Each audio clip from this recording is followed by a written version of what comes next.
ये जितने भी खूबसूरत चेहरे हैं मेरे तस्बीह के दाने हैं, निगाहें फिरती रहती हैं और इबादत होती रहती है।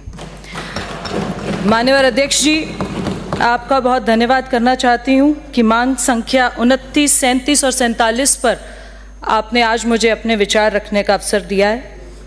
राजस्थान प्रदेश अपने आप में अपनी इतिहास, अपनी विरासत, समृद्ध विशाल कथाएं, अपने शौर्य और अपनी एक ऐतिहासिक भूमिका के लिए जाना जाता है।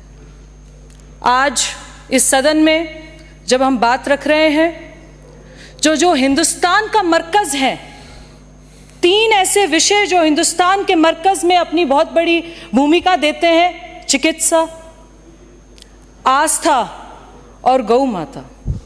ये एक ऐसा मिश्रण है जो हिंदुस्तान के अपने एक विचार में, अपनी सांस्कृतिक कला में, अपनी सामाजिक भागीदारी में बहुत बड़ी हिस्सेदारी देते हैं। तो आज इस अद्भुत मिश्रण पर आपने मुझे अपने विचार रखने का अवसर दिया है, मैं आपका धन्यवाद करना चाहती हूँ। मेरे से पूर्व सभी सम्मानित विधायकों ने बहुत शानदार तरीके से, चाहे विपक्ष में हो चाहे पक्ष में हो, कई तरह के सुझाव रखे हैं। एक बात बार बार आ रही थी कि सभी को गौ माता की सेवा करनी चाहिए। बिल्कुल करनी चाहिए। गौ माता हमारे लिए सर्वोप्रिय है, सर्वोच्च है, पर उसमें जाति, धर्म, मजहब का क्या लेना देना है? ये तो मानव मनुष्य का कर्म है, ये तो इंसानियत का कर्म है। आपको एक इंसान होने के नाते, एक मनुष्य होने के नाते, एक मानव होने के नाते गौ माता की सेवा करनी चाहिए, किसी धर्म और जात में डालकर नहीं। इसका एक बहुत बड़ा उदाहरण आपको देती हूँ। ब्रज मेवाड़ क्षेत्र से आती हूँ। पिछले कुछ दिनों से, कुछ महीनों से, सालों से हम सुनते थे कि मेवात में गौ हत्याएं बहुत हो रही है, गौकशी के बहुत सारे मुद्दे सामने आते थे। आज वही ब्रज मेवात का क्षेत्र है और वही मेव समाज के सरपंच हैं जो एकजुट होकर गौकशी ना हो, गौ हत्या ना हो, एकजुट होकर पंचायत करते हैं। ये वही मेवात का क्षेत्र है जिस ब्रज को, जिस मेवात के क्षेत्र को, जिस ब्रज मेवात को आपकी सरकार ने जर्जर कर दिया था, बंजर कर दिया था।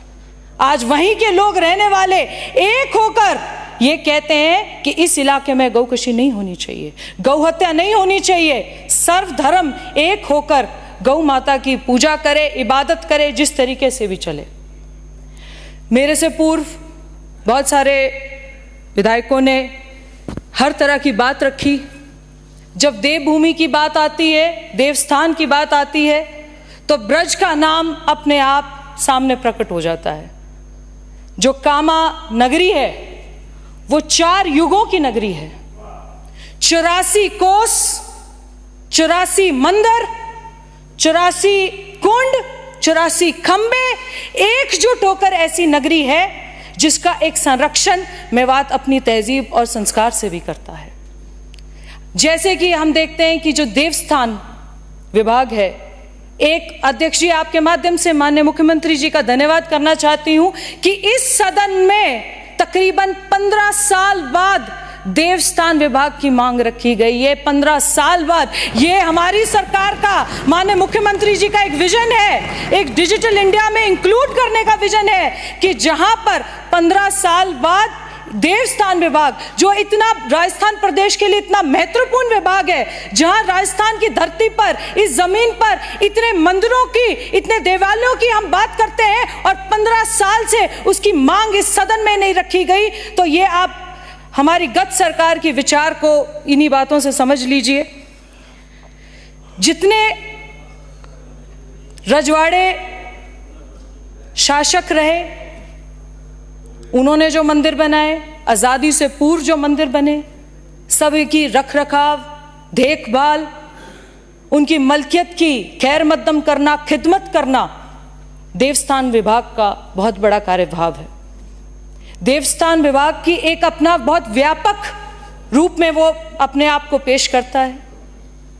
करोड़ों, हजारों करोड़ों की संपत्तियां हैं, ना केवल राजस्थान में पर पूरे देश भर में देवस्थान विभाग की संपत्तियां हैं, पर उनकी क्या दिशा है, किस हिसाब से वो चल रहे हैं, मैं थोड़ा ध्यान आपका आकर्षण उस पर करना चाहूंगी।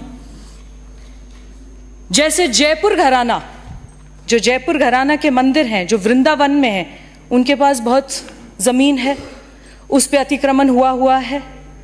ऐसे ही जयपुर में जो बलदेव जी का मंदिर है जल महल के सामने, वहाँ पिछली सरकारों ने होटल आदि का निर्माण किया था, लेकिन वो सब व्यर्थ हो गए हैं।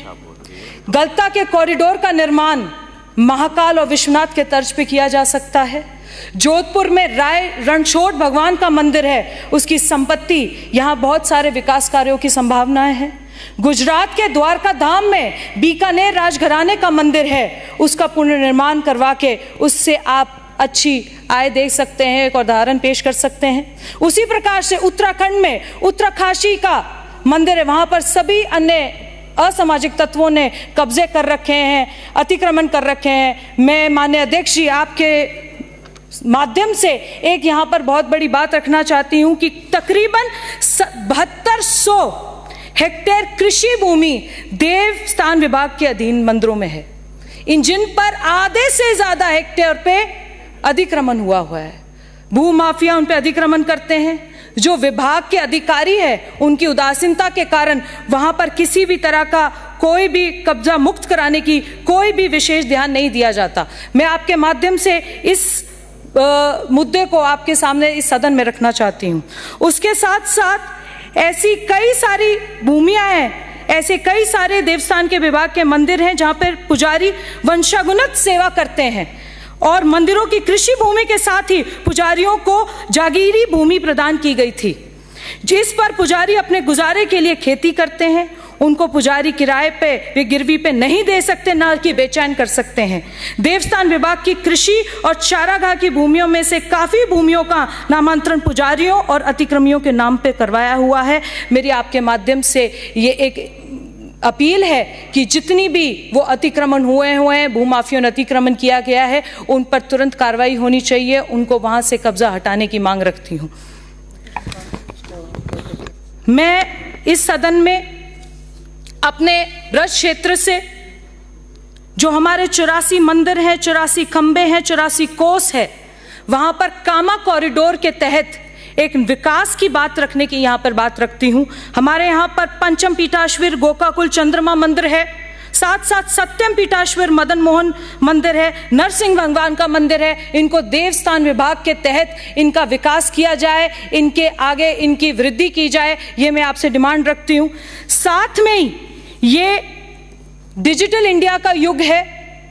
हम चाहते हैं कि जो राजस्थान प्रदेश की पौराणिक कथाएं हैं वो युवा पीढ़ी तक जानी चाहिए। युवाओं को पता लगना चाहिए कि यहाँ पर ये जितने बड़े बड़े महल हैं, जितने बड़े बड़े शासक रहे हैं, इनकी शौर्य गाथाएं क्या है। कि मैं चाहती हूँ आपके माध्यम से देवस्थान विभाग को या शिक्षक विभाग से जोड़कर उसी तरीके से वहाँ पर गुरुकुल खोले जाएं। गुरुकुल के माध्यम से उन बच्चों को अपनी संस्कृति, अपनी तहजीब के साथ जोड़कर उनको अपनी पीढ़ियों का जो हमारी शौर्य गाथा है उनके साथ जोड़ा जाना चाहिए। उसके साथ साथ जो विज्ञापन है, एडवर्टीजमेंट है, इनको प्रचार प्रसार में लेना चाहिए, सनातन धर्म के प्रचार प्रसार में लेना चाहिए देवस्थान विभाग से, ताकि उनसे रेवेन्यू जनरेट हो सके। पर ज़्यादा से ज़्यादा जो हमारा विज्ञापन है वो सनातन धर्म में उसका उपयोग हो, प्रयोग हो, इसकी भी मैं यहाँ पर आपसे एक उम्मीद रखती हूँ। हमें बहुत सारे आध्यात्मिक केंद्रों का निर्माण करना चाहिए, जिनको हमें टूरिज्म डेवलपमेंट के साथ लेकर, देवस्थान को टूरिज्म डेवलपमेंट के साथ लेकर इनको आगे इनका निर्माण करना चाहिए। और मैं इसी माध्यम से आपके ये भी रखना चाहती हूँ कि अगर हम अपने गुरुकुलों का डिमांड करेंगे, गुरुकुलों को देवस्थान के साथ जोड़ेंगे, आयुर्वेदिक चिकित्सालयों को देवस्थान विभाग के साथ जोड़ेंगे, कला और पर्यटन को देवस्थान विभाग के साथ जोड़ेंगे, जो हमारा रेवेन्यू जनरेट हो सकता है, जो इतने सालों से किसी के माध्यम से नहीं हो पा रहा है, उनको हमें रेवेन्यू जनरेट करने का भी मौका मिलेगा। और इसके साथ साथ मैं अपने क्षेत्र की एक डिमांड रखना चाहती हूँ। हमारे यहाँ पर पशु विभाग से जो चिकित्सालय है उसमें ना तो कोई चिकित्सक है, ना ही कोई स्टाफ है। और आपके माध्यम से मैं ये उम्मीद रखती हूँ कि जो हमारे विभाग में आने वाले डॉक्टरों की नियुक्ति हो, ताकि जो जितने भी हमारे पशु हैं जो वहाँ पर उपचार अपना करा सकें, मैं आपके माध्यम से ये वो रखती हूँ। दूसरा मैं ये भी रखना चाहती हूँ कि आप देवस्थान विभाग के सारे आसपास के आपके विभागों के साथ, शिक्षा विभाग, कलाकृति विभाग, पर्यटन विभाग और इनके रेवेन्यू के साथ इसको जोड़कर रेवेन्यू जनरेट करने का सोचें, ताकि जो नई पीढ़ी है, नई पीढ़ी जो इस प्रदेश की है, वो अपनी गाथाओं को समझ सके और आगे चल सके। श्री धन्यवाद।